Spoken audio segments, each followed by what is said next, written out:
మరి మమ్మల్ని అందరినీ ఈ విధముగా సమకూర్చి నీ దివ్యమైన మాటలను వినుటకు మా అందరికీ అవకాశం ఇచ్చినందుకు వందనాలు. మరి నీ మాట కంటే గొప్పది ఈ లోకములో మరొకటి ఏదీ లేదు ప్రభువా. మరి ఎంత గొప్ప మాటని వినుటకు అయ్యా మేమందరము సంసిద్ధులమై ఉండుటకు సహాయం దయచేయండి. ఏ విధమైన అనాలోచనలతో మేము వండుకుంటా దేవుడు వింటున్నాడు, చూస్తున్నాడనే నిలువెల్లా భయభక్తులు కలిగి నీ యొక్క జ్ఞానముతో కూడిన ప్రతి మాటని ప్రభువా మేము ధ్యానించుకోవడానికి సహాయం చేయండి. దీనిని ఏ విధముగా వివరిస్తే ప్రభా మా అందరికీ గొప్ప అయా జ్ఞానము కలుగుతుందో ఆ విధముగా నీ ఆత్మ సహాయముతో మాట్లాడమని ప్రార్థిస్తున్నాం. అవును దేవా, మీలోనికి ఒక ఆత్మను పంపిస్తున్నాను అని సెలవిచ్చి ఉన్నావు. అవును ప్రభువా, అది సమస్తమును పరిశీలించును, సమస్తమును అయ్యా మీకు బోధించును అన్న రీతిగా మరి నీవు బోధిస్తేనే మాకు ఏదైనా అర్థమవుతూ ఉంటుంది. మీరు బోధించకపోతే మాకేదీ తెలియదు ప్రభువా. కాబట్టి నీవే మాకు బోధకుడివై ఉండి బోధ చేసి చక్కటి సన్మార్గములో మమ్మల్ని అందరినీ నడిపించమని, మీరే మహిమయో ఘనతయో ప్రభావములు పొందుకోమని క్రీస్తు పేరట ప్రార్థించి వేడుకుంటున్నాము తండ్రి. ఆమేన్, ఆమేన్. మంచిది. మరి ప్రియులారా, దేవుని స్తుతించటము మరి మనందరికీ కూడా చాలా చాలా చాలా మంచిది. ఎంత మంచిదనంటే దేవుడు లోకమును ఎంతో ప్రేమించును. ఎంత ప్రేమించును అంటే దానికి ఏమా వర్ణత లేదు. అంటే వర్ణించలేరు ఎంత ప్రేమించాడో. అలాగే దేవుడి సన్నిధి కూడా ఎంతో మంచిది. మరి ఎంత గొప్ప మంచి సన్నిధిని మరి దేవుడు మనకి ఏ విధముగా ఇచ్చాడు అంటే ఉచితముగా. ఏంటి ఇక్కడ ఏమీ డబ్బులు కట్టవలసిన అవసరం ఏమీ లేదు దైవ విద్యకి. ఏంటి కొంతమంది దైవ విద్యకి కూడా డబ్బులు కట్టవలసి వస్తున్న పరిస్థితులు సమాజంలో వచ్చేసాయి. అందుకే పౌలు గారు అంటారు, మేము ఉచితముగా పొందాము, ఉచితముగా దీనిని మీకు ఇచ్చుచున్నాము అంటారు. కాబట్టి మరి ఉచితముగా దేవుని యొక్క అన్నీ మనకి సమృద్ధిగా ఇస్తున్నాడు. కాబట్టి ఆ ఉచితమైన దానికి మనం ఏమివ్వాలి? ఇప్పుడు విలువ ఇవ్వాలి. ఏమివ్వాలండి? విలువ ఇస్తే ఇంకా మనకి సమృద్ధిగా అనుగ్రహించబడుతుంది. విలువ అనేది ఎప్పుడైతే మనం ఇవ్వడం మానేస్తామో అదేమైపోతుంది అంటే తగ్గిపోతూ ఉంటుంది. కాబట్టి ఇక్కడ జాగ్రత్తగా వాక్య భాగమును మనం ధ్యానం చేసుకుంటే ప్రసంగి గ్రంథము 7వ అధ్యాయము 12వ వచనంలో భక్తుడైన సొలొమోను గారు తెలుసు కదండి, ఆయన తన చివరి దినాలలో రాసిన గ్రంథముగా మరి ప్రసంగి గ్రంథం మనకి కనబడుతుంది. మరి ప్రసంగి గ్రంథములో ఎన్నో ఆణిముత్యాల లాంటి మాటలు, బ్రతుకు పాఠాలు 66 పుస్తకాల్లో దేవుడు సిద్ధపాటు చేసి మనకి ఇచ్చాడు. అయితే ఇక్కడ 12వ వచనంలో ఈ విధముగా దేవుడు ఏమని సెలవిస్తున్నాడు అంటే 2 ఆటల గురించి చెప్తున్నాడు అనమాట. ఆ 2 ఆటల్లో మనం ఎందులో ఉన్నామో ఏంటి జాగ్రత్తగా మనము ఆలోచన చేసుకుందాము. జ్ఞానము ఆశ్రయాస్పదము, ద్రవ్యము ఆశ్రయాస్పదము. అయితే జ్ఞానము దాన్ని పొందిన వారి ప్రాణమును రక్షించును. ఇదే జ్ఞానము వలన కలుగు లాభం. చూసారా? అంటే రెండింటిని చెప్తున్నాడు. 2 కూడా ఎలా ఉన్నాయంట? ఎలా ఉన్నాయంట? ఆశ్రయాస్పదముగా ఉన్నాయి. అయితే ఇక్కడ మనం జాగ్రత్త జాగ్రత్తగా ఆలోచిస్తే రెండు ఆశ్రయాస్పదముగానే కనబడుతున్నాయి. అయితే దేన్ని పట్టుకుంటాం? దేనిని పట్టుకోవాలి? మీకు అర్థమవుతుంది కదండి. లోకంలో ఎన్నో మార్గాలు ఉన్నాయి. అంటే ఒక్కొక్కరిది ఒక్కొక్క మార్గం. అయితే అన్నింటిలో ఒకటే ఉంటుంది, కరెక్ట్ అయినది, నిజమైనది, కరెక్ట్గా ఉన్నది ఒక్కటే ఉంటుంది. 100 మార్గాలు సరైనవి ఉండవు, ఒక్కటే ఉంటుంది అన్నమాట. అయితే మరి ఇక్కడ భక్తుడు అయిన ఏమని చెప్తున్నారనంటే జ్ఞానము ఆశ్రయమే, ద్రవ్యము ఆశ్రయమే. చూసారా? అంటే రెండింటికి తేడా ఇప్పుడు ఎవరు చూడాలి? చెప్పడమే ఆయన ధర్మం. దానిని మనం ఏం చేయాలి? ఏంటి చూసుకోవాలి. ప్రతి మనుషుడికి ఏది కావాలి? ఉత్తమమైనదే కావాలి. ఉత్తమం కానిది ఏది కూడా అవసరము లేదు. అయితే ఇక్కడ ద్రవ్యము అలాగే కనబడుతుందంట, జ్ఞానము అలాగే కనబడుతుంది. అయితే మరి ఎక్కువ శాతం దేనిని పట్టుకుంటారు మనుషులు అనేది మనం ఆలోచిస్తే ద్రవ్యమునే పట్టుకుంటారు. దేని పట్టుకుంటారండి? ద్రవ్యమునే పట్టుకుంటారు, కానీ జ్ఞానమును పట్టుకోరు. చూసారా? జ్ఞానము దేవుడు ఎలాగిస్తున్నాడు? సులువుగా ఇస్తున్నాడు, ఉచితముగా ఇస్తున్నాడు. అందుకే దాన్ని ఎవరు పట్టుకోరు. మరి ద్రవ్యము కావాలి అని అంటే ఏం చేయాలి? కష్టపడాలి. ఏం చేయాలండి? కష్టపడితేనే కానీ డబ్బులు రావు. కాబట్టి మరి దాన్ని మనం ఎలా పట్టుకుంటున్నాం అంటే గట్టిగా, చాలా గట్టిగా పట్టుకుంటున్నారు. ఎంత గట్టిగా పట్టుకుంటున్నారు అంటే ప్రాణాలైనా వదిలేస్తారు, కానీ ద్రవ్యమును మాత్రము ఏమో వదులుతారా? కొంతమందిని ద్రవ్యాన్ని వదలాలంటే ప్రాణం పోతుందంటారు. ఏమంటారు? ప్రాణమే పోతుంది. ప్రాణం పోతుంది కూడా కొంతమందికి. పలానా ఇంట్లో దొంగతనం జరిగిందంటే ఇంకా ప్రాణం వదిలేస్తారు. అంటే ఏది పోయిందని? ద్రవ్యము, ధనం పోయింది. ఇంకెందుకు ఈ జీవితము, ఎందుకు ఈ బ్రతుకు అని ఆ మనుషుడు ఏం చేయాలంటే దాని మీద ఆధారపడినవాడు. దేని మీద?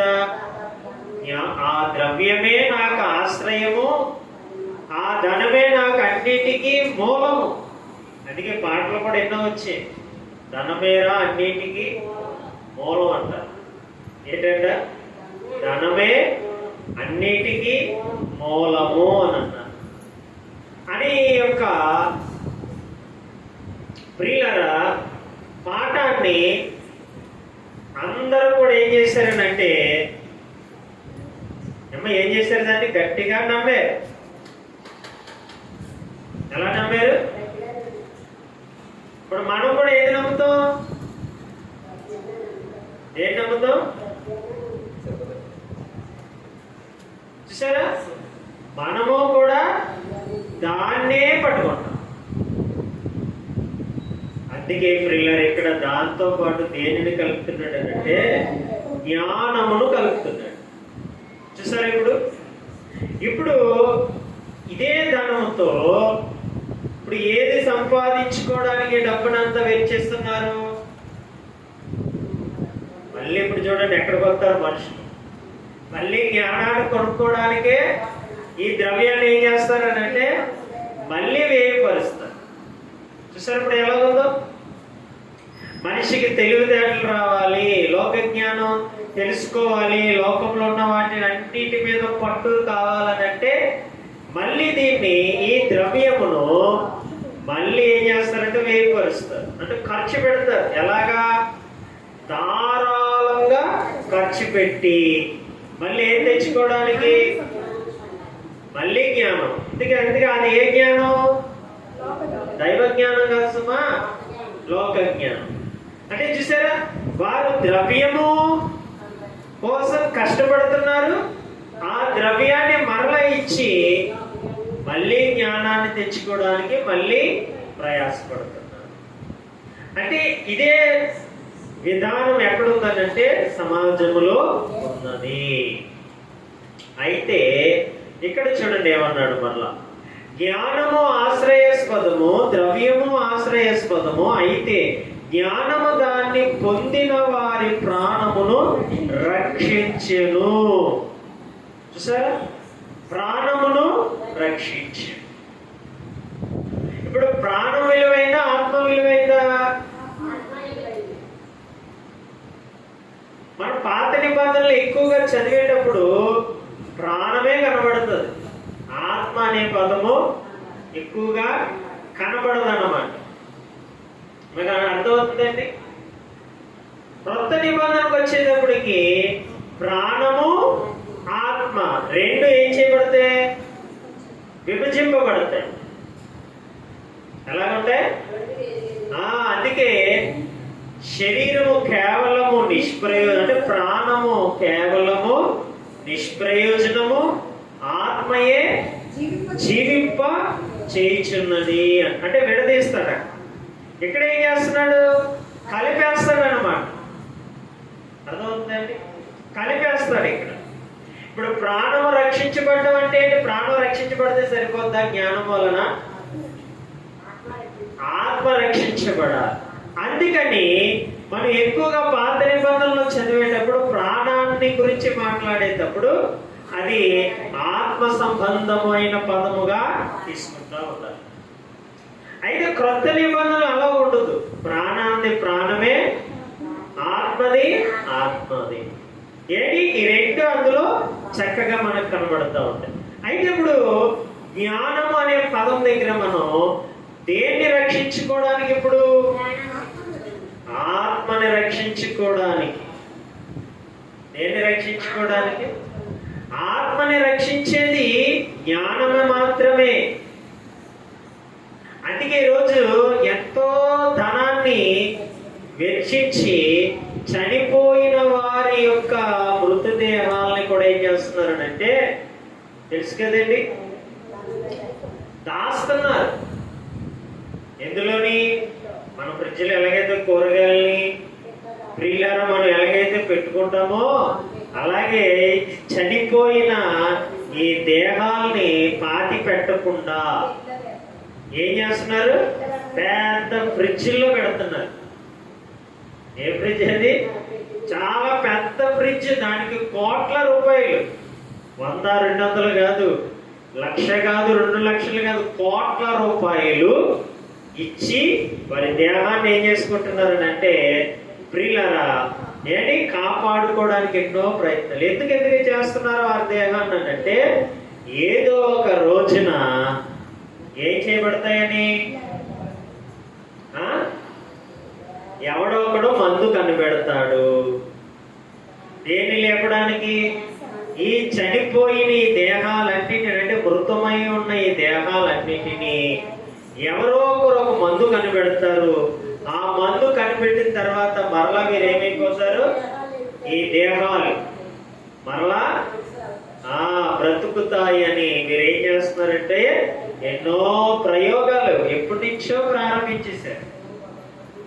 అయితే ఏది కూడా ప్రియులారా సక్సెస్ఫుల్ అవుతలే. ప్రజాధనాలతో ఎన్నో రకాలుగా ఏం చేస్తున్నారు అంటే వ్యర్థపరుస్తున్నారు. చూసారంటే ఇప్పుడు ధనము ఎలా ఎలా వ్యర్థంగా పోతుందో చూసారా. ఇప్పుడు ఆ ప్రాణాలను మరలా రక్షించేయగలము అని ఎన్నెన్నో ప్రయత్నాలు చేసి చేసి చేస్తున్నారు. దానికి ఏది ఖర్చు పెడుతున్నారు?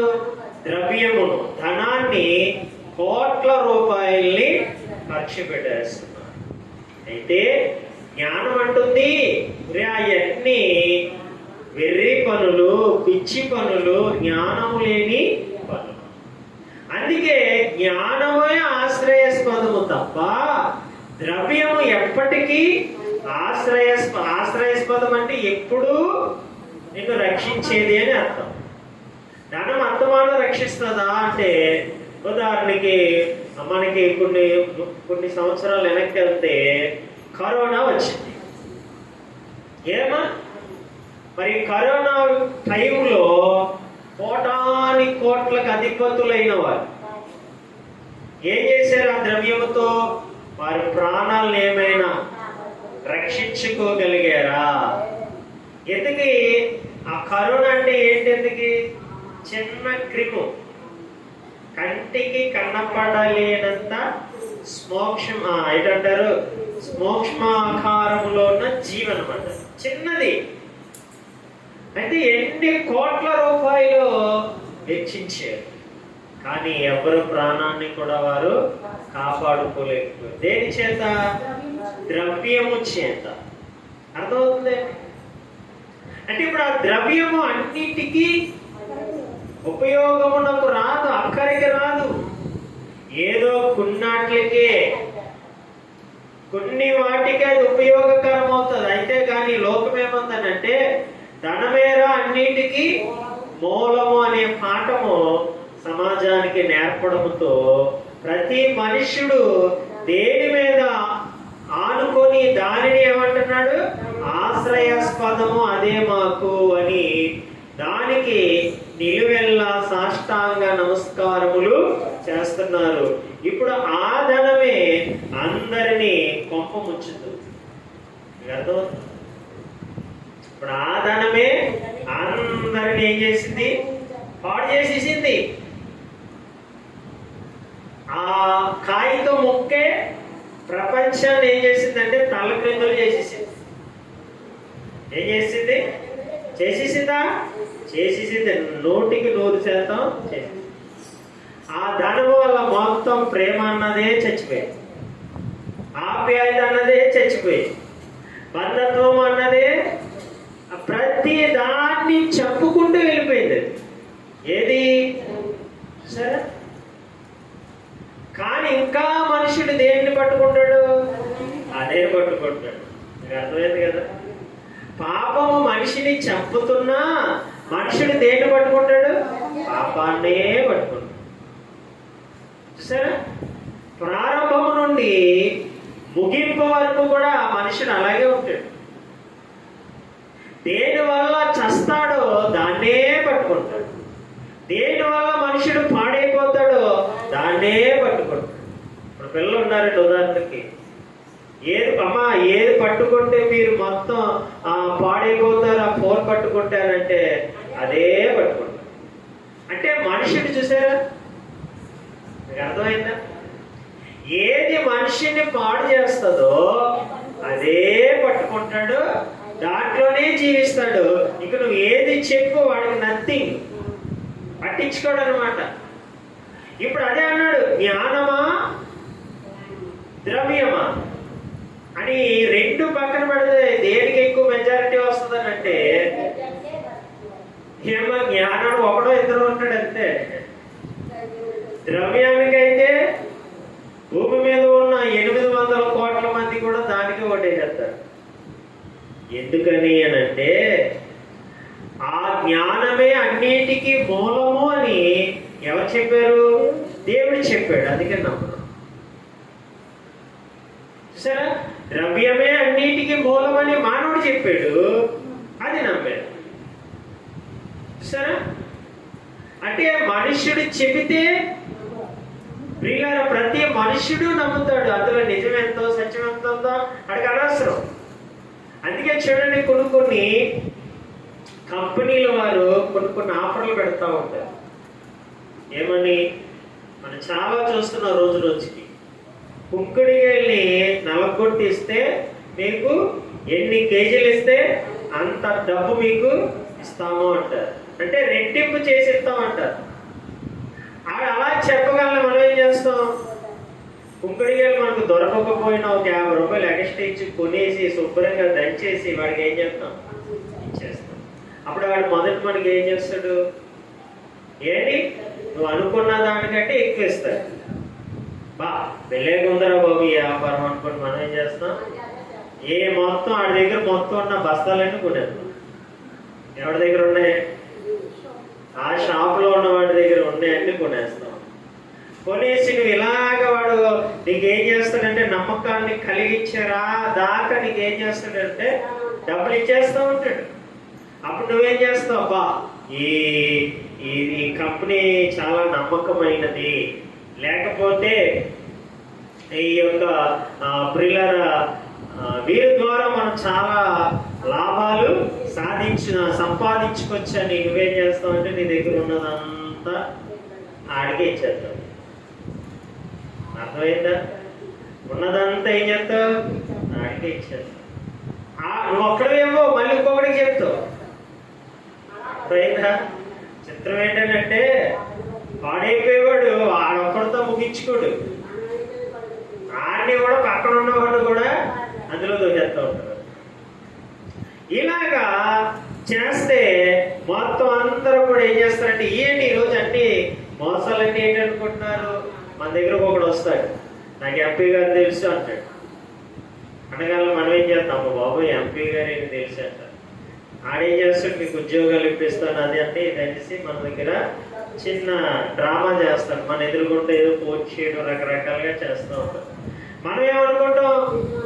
అమ్మ బాబోయ్ ఎంపీ గారితో ఉన్నాడు ఈయన, మంత్రి గారితో ఉన్నాడు ఈయన ఏంటి అనగా మనం ఏం చేస్తామనంటే లక్షల రూపాయలు ఆ చేతిలో పెడతాం, ఉద్యోగం ఇప్పిస్తాడు కదా అని.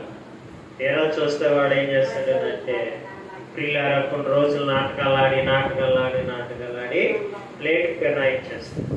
చూసారా? ద్రవ్యము అందరినీ ఏం చేస్తుంది? చంపేస్తా. మోసం కాదు. మరి ఇంత డబ్బు నేను వారికి ఇచ్చేసేటప్పుడు నేను ఏం చేయను, ఇంటికి వెళ్ళగలను అనుకుంటాడు. నా ఇంటి వారికి నేను ఏం చెప్పగలను అనుకొని సమాధానం ఏమీ లేక ఇంటికి వెళ్ళలేక వాడు ఏం చేస్తాడనంటే ఎవరికి చెప్పుకోలేడు. నిలువెల్లా మోసపోయానని ఎవరికి చెప్పలేని పరిస్థితుల్లో వాడు ఏం చేస్తాడనంటే ప్రియులారా ఏంటి అందులో దూకేస్తాడు. చూసారా? ఇప్పుడు ఏది ఆశ్రయాస్పదము అని పట్టుకున్నాడో అదే వాడిని ఏం చేసిందనంటే నిలువెల్లా చంపేస్తుంది. ద్రవ్యము ప్రతి మనిషిని నిలువెల్లా చంపుతుంది. ఇప్పుడు దానివల్ల ఎన్ని జరుగుతున్నాయి ప్రపంచంలో. అదే కానీ ధనము లేకుండా ఉంచండి, హత్యలు జరుగుతాయి అంటారా? విడిపోతారంటారా? ఎవరైనా దేశాల మీద గొడవలు యుద్ధాలు జరుగుతాయి అంటారా? ఏమి జరగదు. ఎక్కడ దేశాలు అక్కడ అలా కాముగా ఉంటాయి. చూసారా? మరి యుద్ధాలు ఇవన్నీ దేని వల్ల జరుగుతున్నాయంటే ఇదిగో ద్రవ్యము, ధనము, అత్యాశలు. ఏంటి చూసారా?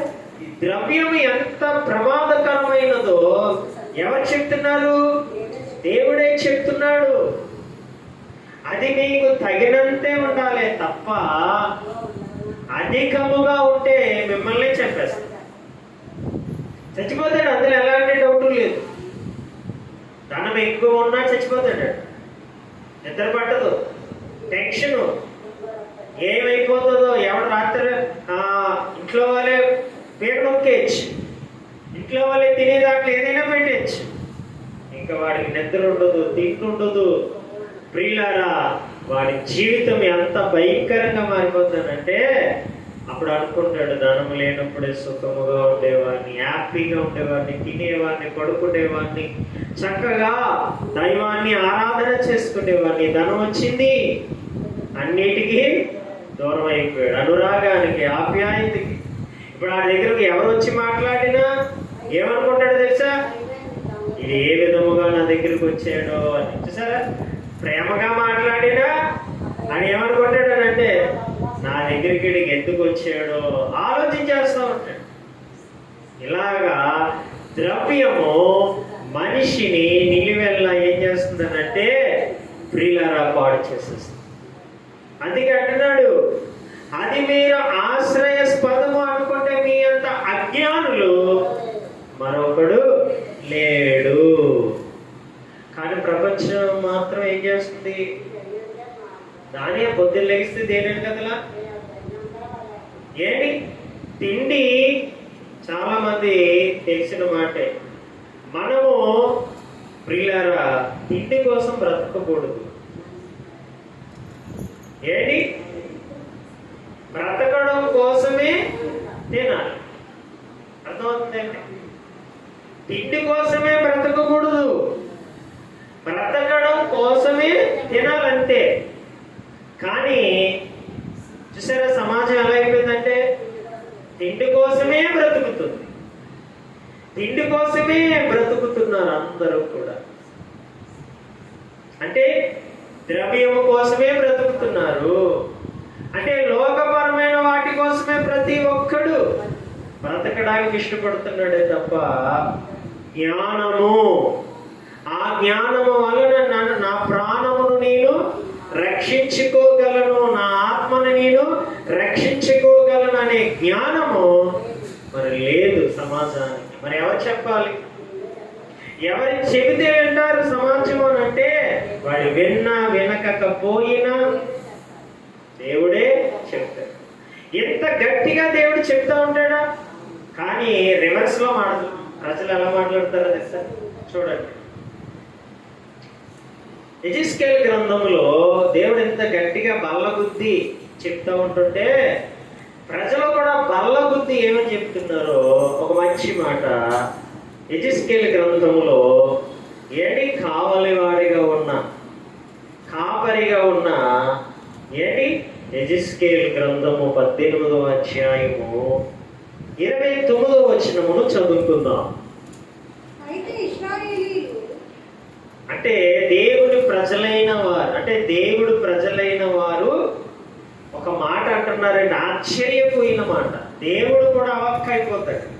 ఎవరో ఒక్కొక్కసారి పిల్లలు మాట్లాడితే తల్లిదండ్రులైన మనమే ఏమైపోతాం అంటే ఆశ్చర్యపోతాం.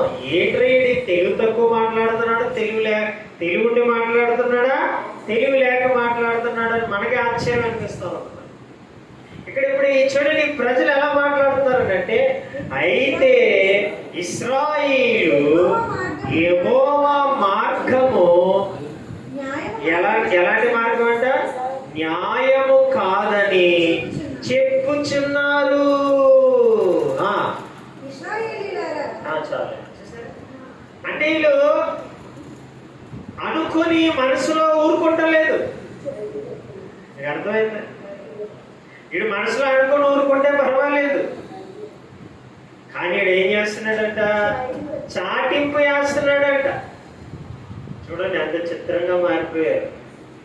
అంటే వాడికి నొప్పి వచ్చిన మాటలు ఏమైనా మనం చెప్తే ఏమైపోతారు? అమ్మవే కాదు అంటారా? బ్రహ్మాండంగా అంటారు. ఏంటి వెంటనే డైరెక్టర్గా మాట్లాడేస్తారు. అమ్మవే కాదు. ఎంత ప్రియులారా స్పీడ్గా చెప్పేస్తారు సార్. అంటే వారికి మనం ఏదైనా కొన్ని ఏంటంటారు కండిషన్లు, జాగ్రత్తలు. కండిషన్లు అంటే జాగ్రత్తలు. మనం ఏదైనా చెప్పామనుకో వెంటనే వారు మనల్ని ఏమంటారు? అసలు అమ్మవే కాదు, నువ్వు నాన్నవే కాదు అని ఇంకిష్టం వచ్చినట్టుగా మాట్లాడగలం. మనం ఏమైపోతాం? అవక్కైపోతాం. ఇప్పుడు దేవుడు కూడా ఏమైపోయాడు అంటే ఇక్కడ అవక్కైపోయాడు. ఏంట్రా బాబు అని అంటే చూడండి, అయితే ఇశ్రాయేలు యెహోవా మార్గము న్యాయము కాదని చెప్పుచున్నారు. బాబా రే ఇలా రారా నీకు విషయం చెప్పాలి అని వాడి దగ్గరికి వెళ్ళి ఏం చెప్తున్నాడంట? ఒరే మన దేవుడు ఉన్నాడే, సైన్యములకు అధిపతి అయిన యెహోవా భూమి ఆకాశములను సృజించిన ఆ దేవుడి గురించి ఒక మాట నీకు చెబుతాను, వింటావా అన్నాడు. ఏంటో చెప్పి చెప్పి చెప్పి చెప్పి అంటారు కదా. మంచి మాటలు వినడానికి ఎవడో కూడా చెప్పకూడదు, కానీ చెడ్డ మాటలు వినడానికి ఏంటి చెవులు చాలా స్పీడ్గా ఇస్తారన్నమాట. అప్పుడు వీడు పిలవగానే ఏంటి చెప్పాలి కానీ ఇదిగో ఈ యెహోవా పిలువబడుతున్నాడే ఈ దేవుడు, ఆయన మార్గాలు ఎలాంటివో నీకు తెలుసా? ఆ ప్రవర్తలందరూ ఏమని చెప్తున్నారో తెలుసా? న్యాయమైనవి న్యాయమైనవి అని చెప్తున్నారు. కానీ నేనైతే పరిశీలించాను, మొత్తం అంతా పరిశీలించాను, తేలిన ఫలితార్థం ఇదే, ఆయన మార్గములు న్యాయమైనవి కావురా సార్ అనగానే అప్పుడు ఆడేం చేయాలి? ఏం చేయాలి? ఒక్కడ పీకాలి. అంతే కదండి. ఇప్పుడు పిల్లలు దుర్భాషలు ఆడుతున్నప్పుడు ఏం చేయాలి? పీకాలా లేదా? పట్టేలు మనం అప్పుడు కొట్టేమనుకో ఏంటి రెండోసారి ఆడాడు ఆ మాట మాట్లాడు. అదే కానీ అబ్బబ్బబ్బబ్బబ్బ బెలే తిట్టేవరా బాబు. ఈరోజు ఇలాంటి తల్లిదండ్రులు ఎక్కువైపోయారు సమాజంలో. ఎలాంటి వాళ్ళు అయిపోయారు? బాగానే తిట్టారు. నేను ఎలాగ తిట్టలేను, నువ్వేనే తిడుతున్నావు కదా అని వాడికి ఎంకరేజ్ చేసి ఏంటి వారికి ఏది నేర్పుతున్నారనంటే ఇలాంటి దుర్భాషలు అనేవి నేర్పుతున్నారు. సరే, ఇప్పుడు ఈ వీడు కూడా ఏమంటున్నాడు అంటే దేవుడి మార్గము న్యాయమైనది కాదు అని చెప్పగానే పక్కన విన్నవాడు ఏం చేయాలి? ఒకటి పీకితే కరెక్ట్గా లేవలేకపోతాడు. కానీ ఆడేమంటున్నాడు? నిజమే, లేకపోతే మనకి ఇన్ని కండిషన్లా, మనకి ఇన్ని ఆజ్ఞలా. ఒక ఆజ్ఞ సరిపోతుంది కదా మనకి. ఎందుకు ఎంతగా మనల్ని తినేస్తూ ఉంటాడు ఆయన? కూర్చుంటే తప్పు అంటాడు, నిల్చుంటే తప్పు అంటాడు, మాట్లాడితే తప్పు అంటాడు. ఏంటి విశ్రాంతి దినాన్ని ఆచరించకపోతే తప్పు అంటాడు. రకరకాలమైన మనకి ఏమి వేసాడు ఆయన? కండిషన్లు వేసాడు. ఎలా ఉన్నాయి కండిషన్లు? ఎలా ఉంటుందో తెలుసు కదండి. ఇస్రాయేల్ కండిషన్లు అంటే మామూలుగా ఉంటాయి. ఇంక అన్ని వారు విని విని విని విని ఎవడరా పాటిస్తాడు. కాబట్టి తేలిన ఫలితార్థం ఇదే. ఏమని చెప్తాం? ఆయన మార్గములు న్యాయమైనవి కావు అని మనం అందరము ఏం చేద్దాం? తిరగబడదాం. ఏంటి చెప్పుదాం, చాటుదాం అందరికి అని వీళ్ళందరూ కూడా ఏం చేశారనంటే తిరుగుబాటు అనే దాన్ని నేర్చుకున్నారు. చూసారా? అంటే మనుషుడికి దేవుడు చెప్పిన మాట నచ్చకపోతే ఏం చేస్తున్నాడట? ఆయనే తప్పు చేస్తాడు. ఇది ఎవరు చేశారు? ప్రారంభంలో మానవుడే చేశాడు. ఆదాము కూడా ఏమన్నాడు? మీకు అర్థమైందా? ఇశ్రాయేలు ప్రజల కంటే ఆల్రెడీ ముందు ఒకటి చేసాడు ఇలాంటిది. ఆదాము గారు కూడా సేమ్ సిచ్యువేషన్ ఇదే వచ్చింది ఆయన దగ్గరికి కూడా. ఏమంటాడు ఒకసారి చదువుతాం. మరి అనాలి, చదవాలి కదండి. అనేసుకుంటే కుదురుతూ ఆదాము గారు ఏమన్నారో ఏంటి దేవుణ్ణి ఏమన్నాడో ఒకసారి మనం ప్రియులారా చదివితే మనకు అక్కడ ఆ విషయం ఉంటారు.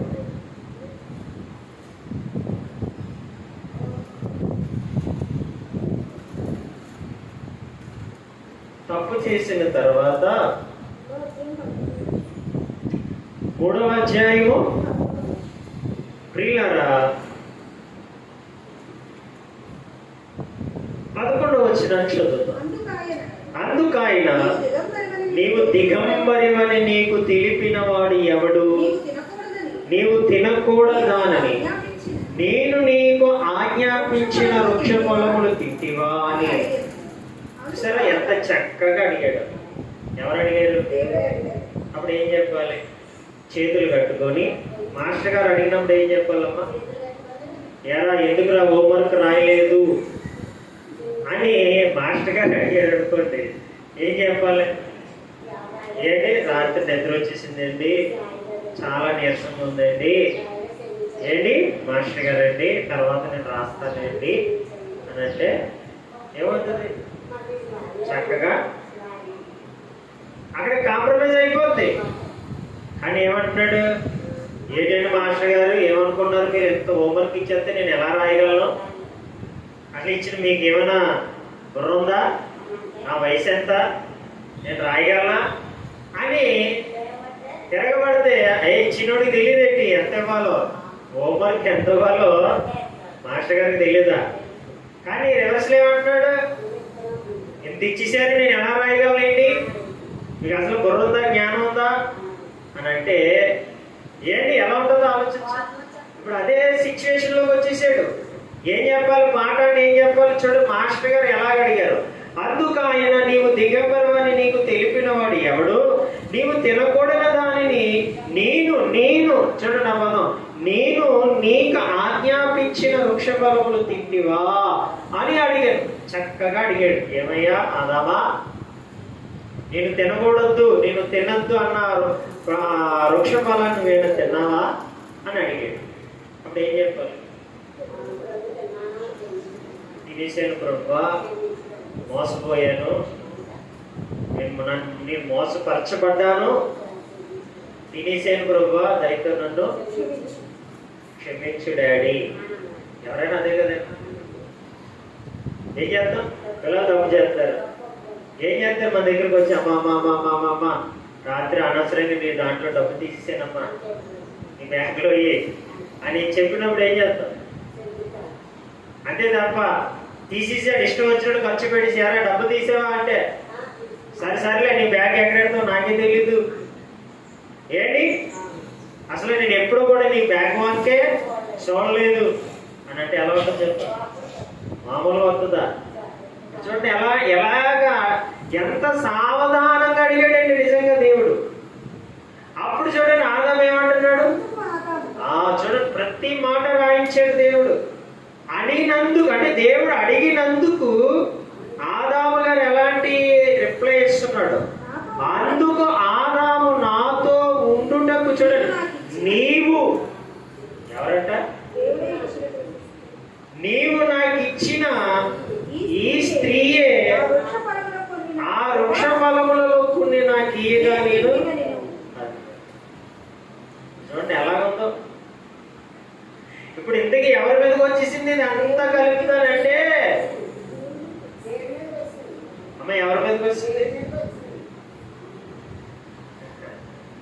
పిల్లల్ని కన్నందుకు తల్లిదండ్రుల మీదకి ఎలాగైతే, అంటే వారు ఏదైనా చిన్న పొరపాట్లు చేస్తే ఎలాగొచ్చేస్తే అలాగే ఇప్పుడు ఆదాము ఏమంటున్నాడు అంటే, నువ్వు నన్ను కన్నందుకే జరిగిందంట. మొత్తానికి ఏంటంట, నువ్వు నాకు ఇచ్చినందుకే. చూడండి ఎంత దారుణమైన మాట. ఎప్పుడు వచ్చింది ఈ మాట? ఆజ్ఞను అతిక్రమిస్తే గౌరవము విలువలు ఏమైపోతాయి? అనగారిపోతాయి. మీకు అర్థమవుతుందా? అందుకే ఎప్పుడు కూడా మన ఆజ్ఞను అతిక్రమించకూడదు. ఆజ్ఞను పాటిస్తే గౌరవాలు పెరుగుతాయి, విలువలు పెరుగుతాయి. దేవుని కుమారుడని సగౌరవంగా చెప్పుకోగలను. ఆజ్ఞను మీరేమనుకో, నేను దేవుడి బిడ్డనని చెప్పడానికి కూడా నువ్వు సందేహిస్తావు. ఈరోజు చాలా మంది గుండెల మీద చేతులు వేసుకుని నిజముగా దేవుడి కుమారుడనే ఎవడైనా చెప్పగలడా అంటే కష్టం అయిపోతుంది. ఏమైపోతుందండి? కష్టంగా చెప్తున్నారు, ఇష్టంగా. అందుకే ఆజ్ఞ అవుతుంది అతిక్రమింపబడుతుంది. అందుకే సగౌరవంగా చెప్పుకోలేకపోతున్నారు. అందుకే దేవుడు కూడా ఒక మాట అన్నాడు, ఎందరైతే ఏంటి ఆయన బిడ్డలుగా పిలువబడతారు వారందరూ కూడా ఏమంటారట? దేవుని కుమారులుగా పిలువబడుదు. అంటే ఆయన చిత్త ప్రకారముగా నడిచిన వారందరూ ఎవరి పిల్లలుగా పరిగణించబడతారట? దేవుని కుమారులుగా పిలువబడుదు. ఎవరి పిల్లలుగా? కానీ ఈరోజు మనం ఎవరి పిల్లలుగా పిలువబడుతున్నాం? అర్థమవుతుందా? ఒరేడికి ద్రవ్యం అంటే పిచ్చిరా. చూసారా? ఒక్కొక్కరిని చూడగానే ఒక్కొక్క దానికి కనెక్ట్ అయిపోయాం మనం. ఒక్కొక్కడు ఒకదానికి, ఒక్కొక్కడు ఇంకొక దానికి ఏమైపోయాం? కనెక్ట్ అయిపోయాం. చివరికి దేవుడికి ఎందుకు ఎవరు కనెక్ట్ అయ్యారా అంటే ఎవరు కనబడతలేదు. ఆ గుంపులు ఎవరు కనబడతారు? ఎవరో ఒకడో ఇద్దరు కనబడుతున్నారు. చూసారా ఏమైపోయిందో?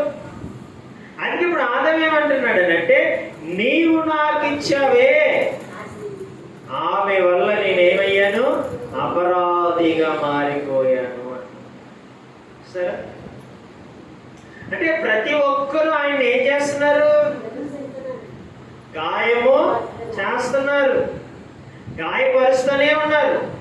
మొదటిగా ఆదాము గాయపరిచాడు, ఇంకా అక్కడి నుంచి అందరూ ఆ బాణీలోనే వెళ్ళి ఇక్కడ మొత్తానికి ఏమంటున్నారంటే ఇశ్రాయేలు, ఆయన మార్గములు న్యాయమైనవి కావు. ఎవరు? ఎందుకే? దేవుని బిడ్డలే దేవుడి మీద ఏం పెట్టారు? తిరగబాటు, నిందలేసేసి. సరే, ఇప్పుడు అన్ని జనులు ఎలా వేస్తున్నారు మీద, దేవుడి మీద, యేసుప్రభు వారి మీద.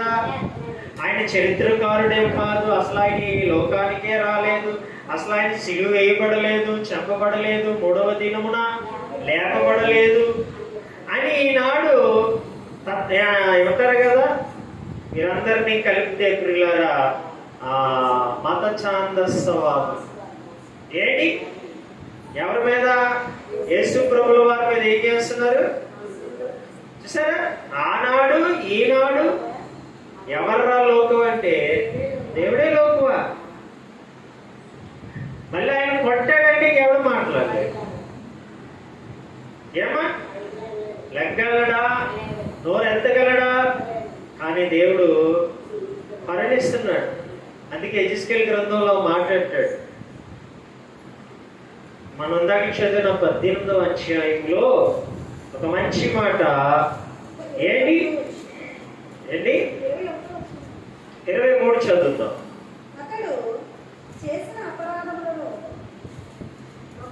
ఏంటి 18వ అధ్యాయము 23వ వచనం. దుష్టులు మరణము నొందుట చేత నాకు ఎంత మాత్రమైన సంతోషము కలుగునా? వారు తమ ప్రవర్తనను దిద్దుకొని బ్రతుకుటే నాకు సంతోషము. సరే నమ్మ, ఎంత మంచిగా చెప్పాడు. ఇప్పుడు చాలా మంది ఏం చేస్తున్నారు ఆయన్ని, ఇదిగో మీ మార్గములు మంచివి కాదు, మీ మంచివి కాదు, నిన్నగాక మొన్నొచ్చాయి అని ఎందరో ఎందరో కోట్ల కొలది ప్రజలు ఆయన మీద తిరుగుబాటు. చూసారా దేని మీద పడ్డాడు? అందరూ ద్రవ్యము మీద. అర్థమవుతుందా? దేవుని విమర్శించే ప్రతివాడు దేనిని ఆధారం చేసుకున్నాడు? ద్రవ్యము. ఎంత బాగా తిడితే అంత బాగా డబ్బులు వస్తాయి. అర్థమైందా? ఎవరిని పడితే వారిని కాదు, నిజమైన దేవుణ్ణి ఎంత తిట్టితే, ఎంత దూషిస్తే. సాధారణంగా ఎవరి పక్షాన్ని ఉంటాడు? అర్థమైందా? వారి పక్షాన్నే ఉంటాడు. వారికి ఇంకా 3 మంది స్పాన్సర్స్ దొరుకుతారు. దేశాలలో విదేశాల్లో నుండి కూడా వారికి ఏమొస్తాయి? అంత సాతానుగా రాజ్యమే కదా, ద్రవ్యముతోనే నిండి ఉన్నది కదా ప్రపంచం అంతా. జ్ఞానముతో నింపబడి ఉండలేదు కదా. అందుకే దేవుణ్ణి ఎంతగా దూషిస్తూ ఉంటారు, అంతగా వారు ఏమైపోతారంటే ద్రవ్యమును సంపాదించే ధనవంతులైపోతారు. బిల్ గేట్స్ కూడా అయిపోవచ్చు. అది విచిత్రమేమి కాదు. కానీ ప్రపంచానికి బిల్ గేట్స్ అంటేనే అమ్మ బాబోయ్ అని అంత గొప్పలు అని. ఎందుకంటే దేవుడు బిడ్డలు గొప్పలు అన్నది మర్చిపోయింది సమాజం. అర్థమైందా? ఎంత డబ్బు అంటే అంత గొప్పోడు అని అందరూ అదే అనుకుంటారు. క్రైస్తవులు కూడా అదే అనుకుంటున్నారు. ఎవరని? డబ్బున్నవాడే గొప్పవాడు, దేవుడి బిడ్డలంటే బెకారులు అన్న ముద్ర వేసేసారు. నిజమైన ధనవంతులు, నిజమైన కుబేరులు ఎవరు అంటే నిజమైన దేవుణ్ణి కలిగి ఆయన చిత్తాన్ని నెరవేరుస్తున్న ప్రతి ఒక్కరు కూడా శ్రీమంతులే. ఎవరు? అందుకే మనలను ధనవంతులుగా చేయుటకు ఆయన ఏమైపోయాడట? ఏమైపోయాడు? దరిద్రుడైపోయాడు. ఎవరైనా ధనవంతులుగా? అప్పుడు నీకు దగ్గర ఉన్న ధనం అంటే ఏ ధనం? లోకంలో ఉన్న ధనం కాసుమా, సత్క్రియ అనే ధనం.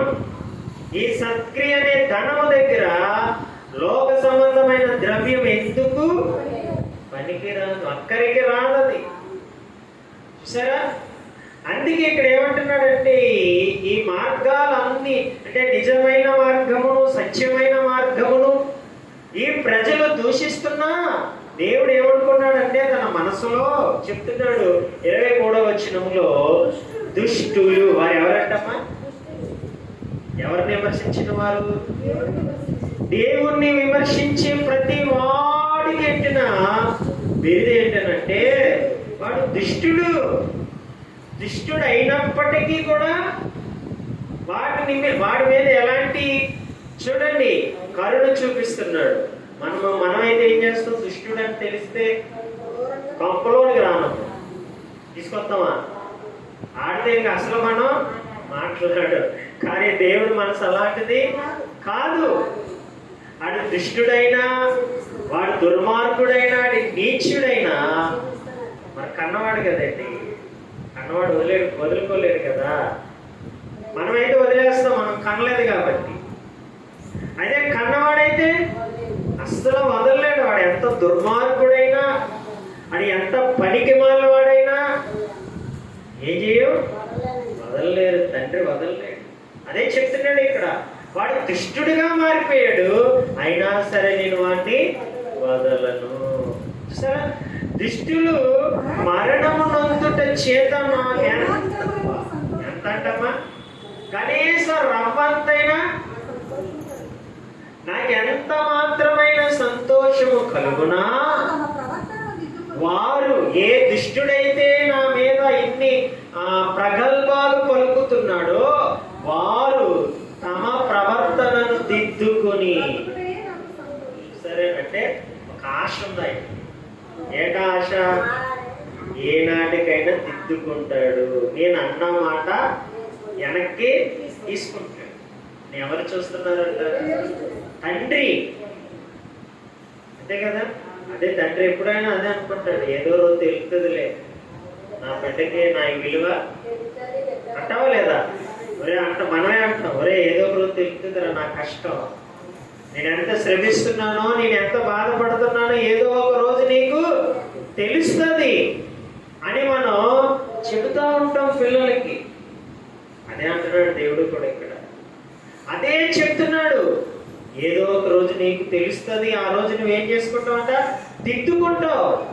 నువ్వెన్నైతే అనేసావో ఆ వాటికన్నిటికీ ఒకనొక రోజున దిద్దుకుంటావు, క్షమాభిక్షను అడుగుతావు.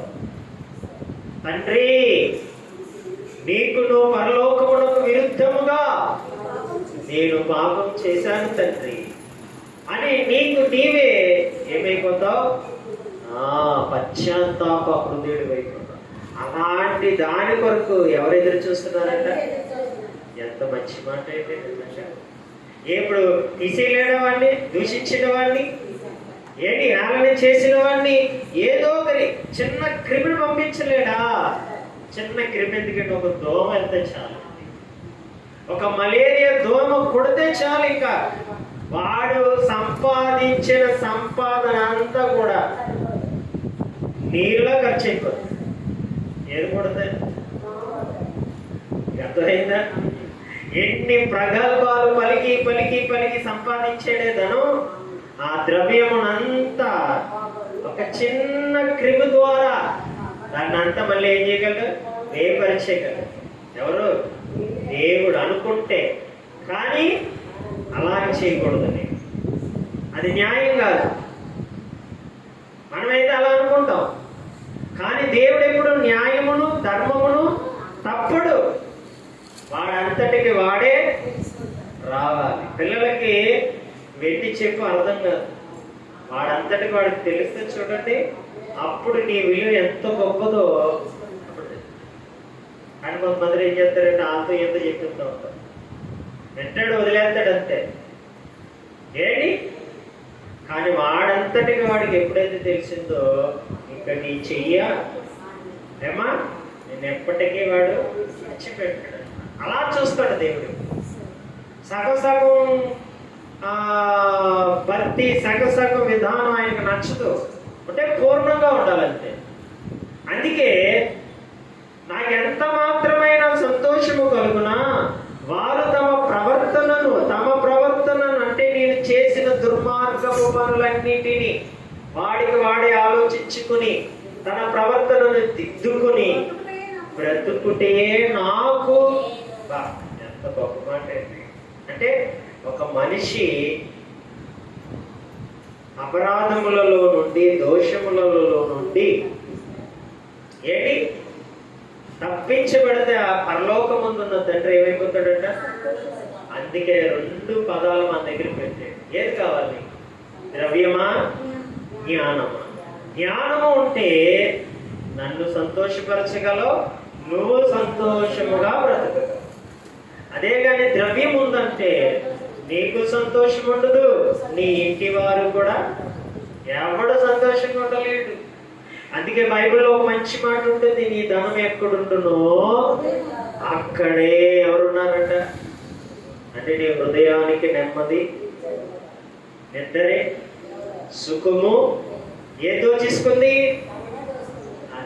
సరే, ధనమే నిన్ను నిలువుదోపిడి చేస్తుంది, కానీ మనుషుడికి తెలుస్తలేదు అది. అదే నేను సంపాదిస్తున్నానని మనుషుడు అనుకుంటున్నాడు. కాదు కాదు కాదు, అదే నిన్ను సంపాదించేసింది. అంటే అదే నిన్ను బంధించేసింది, అదే నిన్ను అరెస్ట్ చేసింది, అదే నిన్ను లాకప్ చేసింది. నా దగ్గర నుండి నువ్వు ఎక్కడికి వెళ్ళకూడదు అని నిర్బంధించింది అది. కానీ ఆ సత్యం ఎవరికి తెలుస్తుంది? ఎవడికి తెలియదు. అది ఉన్నది కదా అని ఇంకా గొప్పలు చెప్పుకుంటున్నారు, కానీ వాస్తవానికి అదే నిన్ను బంధించేసింది. అందుకే దేవుని జ్ఞానంలో నుండి ఆలోచిస్తే, ఒరే ధనము నిన్ను బంధిస్తుంది, జ్ఞానము నిన్ను స్వతంత్రునిగా చేస్తుంది. చూసారా? అందుకే పిల్లరా, ఏది కావాలి? ఇప్పుడు బాగానే చెప్తాం. బయటికి వెళ్ళిన తర్వాత మన మనసంతా దేని మీద ఉంటుంది అంటే ద్రవ్యము మీదే ఉంటుంది. 2 మనసులు ఉండకూడదు, ఒకే నిర్ణయం, ఒకే కట్టుబాట. మన దేవుడు ఒక్కడే. అందుకే నీ మాట అవునంటే అవును, కాదంటే అంతకు మించింది ఎందులో నుంచి వచ్చిందంట అంటే దుష్టుడు ఇప్పుడు ఎవరిలో ఉండి మాట్లాడుతున్నాడు? మనలో ఉండి మాట్లాడుతున్నాడు. ఏమని? జ్ఞానము కావాలి, బయటికి వెళ్ళాక ద్రవ్యము కావాలి. చూసారా? 2 మాటలు ఎవరి నోట వస్తున్నాయి? దేవుణ్ణి ఆరాధించే వారి నోట వస్తున్నాయి. ఇది రాకూడదు, ఒకటే రావాలి అన్నాడు. ఉండగలమా? ఉండగలమా? ఉండగలమా? ఆయన అడుగుతున్నాడు, సిమోను పేతురు, నువ్వు నన్ను ప్రేమిస్తున్నావా? అదే ప్రభా, ఇన్ని సంవత్సరాల నుండి నీతో తిరిగా, నీకు తెలియదా అన్నాడు. మళ్ళీ అదే డైలాగ్, బాబు పేతురు గారు, నువ్వు నన్ను ప్రేమిస్తున్నావా? మళ్ళీ అదే డైలాగ్, ఏమని? నీవు నన్ను ప్రేమిస్తున్నావా అంటగలే. అప్పుడు పేతురు గారికి ఏమొస్తుంది? చూసారు? ఇప్పుడు మనం కూడా దేవుడు నిజంగా నీకు జ్ఞానం కావాలా, జ్ఞానం కావాలా, జ్ఞానం కావాలని మనం కూడా ఏం పడుతుందా? అదే ప్రభా, ఇంతసేపు ఎందుకు కూర్చున్నాను, నేను పని లేక కూర్చున్నానా, ఇప్పుడు దాకా పని లేక విన్నానా అని మనం కూడా ఏం చేస్తాం? ఎవరి మీద కోపం? కానీ దేవుడు ఏమంటున్నాడు? జ్ఞానమే ఆశ్రయమా, నిజమైనా నమ్ముతావా? ఎప్పుడు దాకా నమ్ముతావు? అది కూడా ఆయన అడుగుతాడు. మనం ఎప్పుడు దాకా నమ్ముతాం? ఏంటి? మందిరం అయ్యేంత వరకే నమ్ముతాం, మందిరం అయిన తర్వాత పక్కన పెట్టేస్తాం. అదే అడుగుతాడు, బాబు నన్ను ప్రేమిస్తున్నావా? ఎస్ అన్నాడు. నువ్వు నన్ను ప్రేమిస్తున్నావా? కానీ మనం అనలేకపోతున్నాం. చూసారా? అంటేనే వాక్యం విన్నట్టు. ఏంటి? నడిస్తేనే వాక్యానికి విలువ ఇచ్చినట్టు. లేకపోతే మనం కూడా ఇశ్రాయేలు, మనం కూడా ఏమంటాం? ఆయన మార్గములు న్యాయమైనవి కావు. వాళ్ళు ప్రత్యక్షంగా చెప్పారు, మనము పరోక్షముగా ఎవరితో చెప్తాం? కాదు. ఏంటి? ఎవరికి చెప్పుకుంటాం? మనకు మనస్సాక్షికే. అలాగే చెప్తాడు. దేవుడికి ఏముంది, కష్టమా, బాధ, పిల్లలా అని మనం ఎన్నెన్నో ఊహించేసుకొని ఆలోచించుకొని. చూసారా ఏం చేస్తున్నాం? ఎంత వాక్యం విన్నా మళ్ళీ మన మనసు దేని మీదకి వెళ్తుంది? ద్రవ్యము మీదకే. అందుకే నీ మనసు దేని మీద ఉన్నో అదే కళ్ళ ముందు కనబడుతుంది. అందుకే మన మనసు అంతా ఎవరు ఉండాలంట? దేవుడు ఉంటే దేవుడి జ్ఞానమే మనకి వినబడుతూ ఉంటుంది. ఆ లోకపరమైన ప్రియులారా వాటినన్నిటిని దేవుడే ఏం చేస్తాడు? దూరపరుస్తాడు. చెప్పుకోవాలి మనం, ప్రభువా నీవే నాకు ఆశ్రయాస్పదము తప్ప మరి ఇంకొకరు ఎవరు ఆశ్రయాస్పదము, నా పిల్లలు కూడా నాకు ఆశ్రయాస్పదము కాదయ్యా, నాదంటూ ఏది నాకు ఆశ్రయాస్పదము లేదయ్యా, నీవు మాత్రమే నాకు ఆశ్రయాస్పదము అని మనం ఆయన దగ్గర గట్టిగా చెబితేనే దేవుని వాక్యానికి మనము న్యాయం చేస్తాం. లేకపోతే మనం కూడా ఇశ్రాయేలు వలె వారు ప్రత్యక్షంగా చెప్పారు, మనము పరోక్షంగా చెప్తా ఉంటాం. వారికి మనకి ఏం తేడా లేదు. కాబట్టి అట్టి మనసులో నుండి మనం కాకుండా ఏంటి జ్ఞానముని ఆశ్రయాస్పదంగా పెట్టుకుందాం, ఆత్మని ఏం చేసుకుందాం? కాపాడుకుందాం, ప్రభువుతో యుగ యుగాలు జీవిద్దాం. దేవుడి మంచి మాటలు మన వినికుడిలో దీవించును గాక.